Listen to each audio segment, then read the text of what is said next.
Hello everyone. जैसा कि per day हम लोग पिछले 3-4 दिन से सीरीज कर रहे थे और सीरीज हमारा बिहार करंट अफेयर चल रहा था। जैसा कि आज आपकी करंट अफेयर का सीरीज हम थोड़ा डिले कर दिए क्योंकि आज दिन में व्यस्तता थी ज़्यादा। अब हम इस समय हम लोग बिहार करंट अफेयर का मार्च का सीरीज देखेंगे कि 2023 के हमारा मार्च जो थी वो 2023 के मार्च में बिहार में क्या हुआ। और ये हमारा एक संक्षेप में चल रहा है, ब्रीफिंग चल रहा है, जिस सीरीज को हम इस ब्रीफिंग के बाद एक न्यूज़ सीरीज में लेके आएंगे जिसमें आपको काफ़ी डेप्थ में बिहार के समाचार से हम आपको अवगत कराएंगे। चूँकि अभी एग्ज़ाम को देखते हुए मैं कर रहा हूँ जिससे कि आप केवल अवेयर हो जाएं कि आखिर हमें क्या क्या बिहार के बारे में जानना है, जो कि वन लाइनर में आपको बहुत बेनिफिशियल आने वाले एग्ज़ाम के लिए होगी। जैसा कि हम सभी को पता है कि बिहार की बात करें तो बिहार में प्रत्येक व्यक्ति पर देखा जाए तो मात्र बहुत कम हमारे पास पुलिस है, मात्र 80 बिहार में है। वहीं पूरे भारत के राज्यों में बात करें तो सबसे ज़्यादा पुलिसकर्मी यदि हैं और वह पुलिसकर्मी सबसे ज़्यादा है कहाँ, पंजाब में। वहीं महिला की हिस्सेदारी की बात करें तो बिहार में सबसे ज़्यादा महिला पुलिसकर्मी हैं। वहीं महिला पुलिसकर्मी की बात करें तो मध्य प्रदेश में सबसे कम है।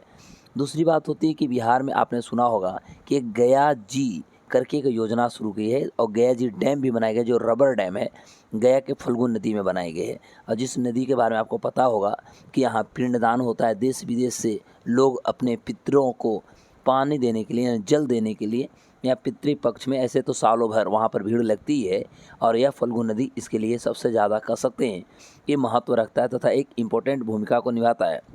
तो इसी फल्गु नदी में गया जी एक डैम बनी है जिसे रबर डैम कहा जाता है और इसके द्वारा बिहार की गंगा जल जो है इसकी आपूर्ति की जा रही है।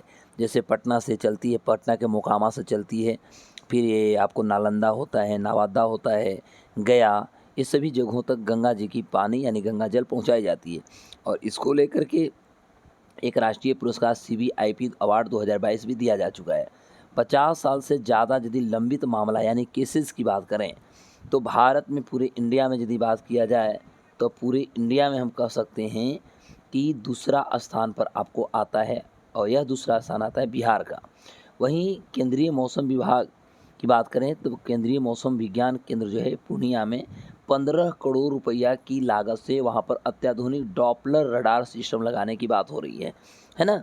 वहीं बिहार राज्य खेल प्राधिकरण की बात करें तो बिहार राज्य खेल प्राधिकरण के सहयोग से साइकिलिंग एसोसिएशन ऑफ बिहार की ओर से एक खेलो इंडिया महिला रोड साइकिलिंग लीग का आयोजन किया गया था। उसमें बिहार ओवरऑल सबसे ज़्यादा चैंपियन रहा। वहीं यदि हम बात करें तो आपको पहले एक एपिसोड में भी बता चुके हैं कि हमारा पटना हाई कोर्ट के जो चीफ जस्टिस बने हैं उनका नाम है के विनोद चंद्रन, है ना। अब होती है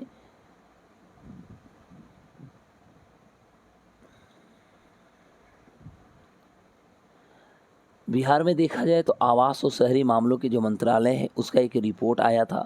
उस रिपोर्ट में बताया गया था कि स्वच्छ सर्वेक्षण 2022 की रिपोर्ट देखें तो देश भर में 91 गंगा शहर जो हैं, 91 गंगा शहर को इसमें शामिल की गई है, जिसमें पटना जो गंगा के किनारे है इसको 9वां स्थान दिया जा चुका है।